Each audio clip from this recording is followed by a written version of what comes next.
सम्पूर्ण प्यारा विद्यार्थी भाइ बहिनीहरूलाई मेरो हार्दिक नमस्कार। म सूरज भट्ट एचएससीबी सूरज च्यानलमा तपाईहरुलाई स्वागत छ। आज हामी क्लास 11 कम्पलसरी इंग्लिशको फर्स्ट महत्त्वपूर्ण सर्ट स्टोरी द सेल्फिश जायन्टको छोटो तर कम्प्लिट व्याख्या गर्नेछौं।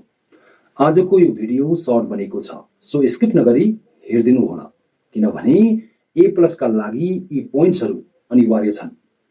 मन पर्यो भने यस भिडियोलाई लाइक, शेयर र कमेन्ट गर्नु होला र यस च्यानललाई सब्स्क्राइब गरेर बेल आइकन थिच्न नबिर्सनु होला।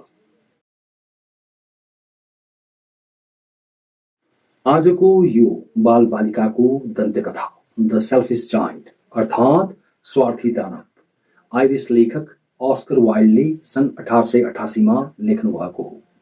यो कथा the happy prince and other tales संग्रहमा प्रकाशित छ। यो कथा बालबालिकाहरूका लागि लेखिएको शिक्षाप्रद कथा हो। यो संक्षिप्त कथा एकजना स्वार्थी दानवको कथा हो जसले आफ्नो स्वार्थको नकारात्मक परिणामहरू भोगेको छ र शिक्षा प्राप्त गरेको छ।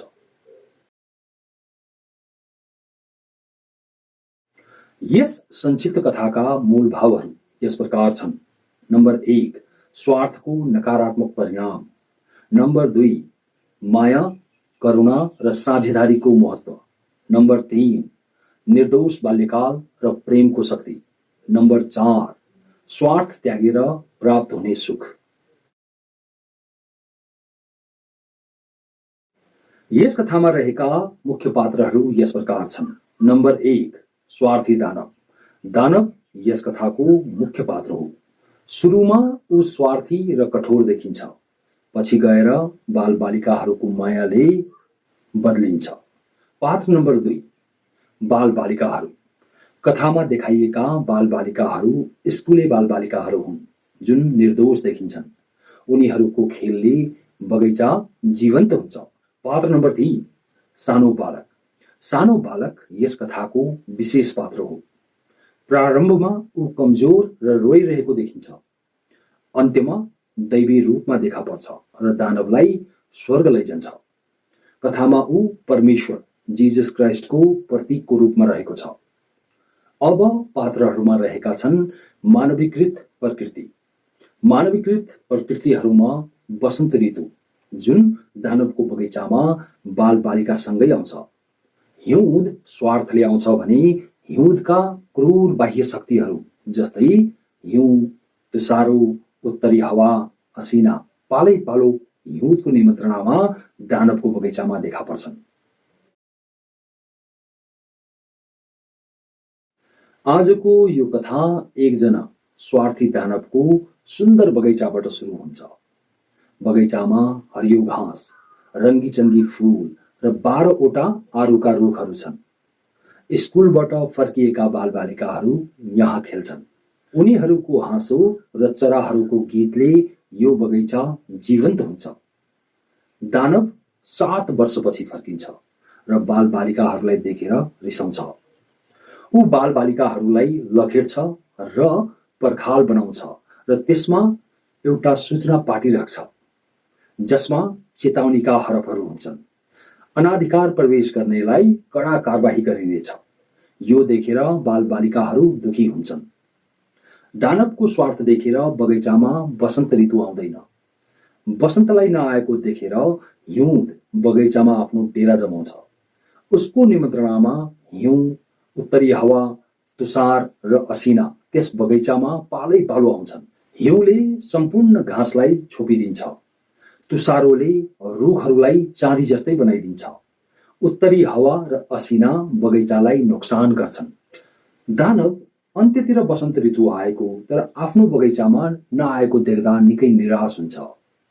एक बिहान दानव आफ्नो झ्याल बाहिर सानो लिनेट चराको मधुर सङ्गीत सुन्छ र मिठो बास्ना महसुस गर्छ। बाहिरतिर हेर्दा बालबालिकाहरूलाई पर्खालको एउटा सानो प्वालबाट भित्र छिरिरहेको भेटाउँछ। ऊ आफ्नो बगैँचामा वसन्त ऋतु फर्किएको भेटाउँछ।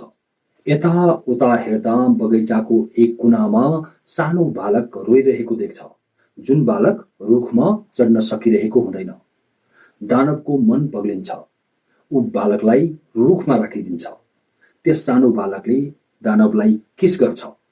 त्यसपछि दानव पर्खाल भत्काउँछ र बगैँचा सम्पूर्ण बालबालिकाहरूका लागि खुल्ला गर्छ। सदैव बालबालिकाहरूसँगै खुसी भई खेल्छ। समय बित्दै जान्छ, दानव बुढो हुन्छ। ऊ खेल्न सक्दैन, तर कुर्सीमा बसेर सम्पूर्ण बालबालिकाहरूलाई खेलिरहेको हेर्छ र ऊ भन्ने गर्छ, सबैभन्दा सुन्दर फूल त बालबालिकाहरू हुन्। दानव प्राय त्यही सानो बालकको खोजीमा बस्छ, तर त्यस बालकको सूचना प्राप्त गर्न सक्दैन। एक दिन ऊ आफ्नो कुर्सीमा बसिरहेको बेला त्यही सानो बालकलाई एउटा कुनामा देख्छ। दानव बालक कहाँ पुग्छ र बालकको हात खुट्टामा काँटीका घाउ देख्दा निकै रिसाउँछ। कसले चोट पुर्यायो भनी सोध्दा बालक भन्छ, यी प्रेमका घाउ हुन्। दानव बालकबारे सोध्छ। बालक जवाब दिन्छ, तिमीले मलाई एक पटक आफ्नो बगैँचामा खेल्न दियो। आज म तिमीलाई मेरो बगैँचामा लान्छु, जुन हो स्वर्गको बगैँचा। त्यही अपराह्न बालबालिकाहरू बगैँचामा आएर दानवलाई रुखमुनि मृत भेटाउँछन्। दानवको सम्पूर्ण शरीर सेतो फूलले छोपिएको हुन्छ। आजको यस कथाले हामीहरू सम्पूर्णलाई सिकाउँछ, स्वार्थले दुःख ल्याउँछ, माया र साझेदारीले सुख। बालबालिकाको निर्दोष प्रेमले दानव बदलिन्छ र स्वर्गमा पुग्छ। अस्कर वाइल्डले मानवीकरण र प्रतीकबाट गहिरो सन्देश दिनुभएको छ। प्रेम सबैभन्दा ठुलो शक्ति हो। आजको यो भिडियो पुरै हेरेर साथ दिनु भएकोमा धेरै धेरै धन्यवाद। अर्को भिडियोमा नयाँ सर्ट स्टोरी एडगर एलन पोको द ओभल पोर्ट्रेटको व्याख्या गर्नेछौँ। Best of luck for your examination. नमस्कार।